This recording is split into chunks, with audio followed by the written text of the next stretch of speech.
படைத்தான் இறைவன் உனையே, மலைத்தான் உடனே அவனே.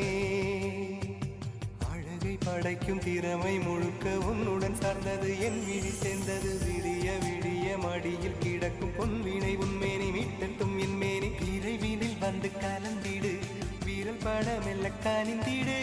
உடல் மட்டும் இங்கு கிடக்குது, உடன் வந்து நீயும் உயிர் கொடு. பல்லவன் சிற்பிகள் அன்று பண்ணிய சிற்பத்தில் ஒன்று, பெண்ணென வந்தது இன்று சிலையே. பல்லவன் சிற்பிகள் அன்று பண்ணிய சிற்பத்தில் ஒன்று, பெண்ணென வந்த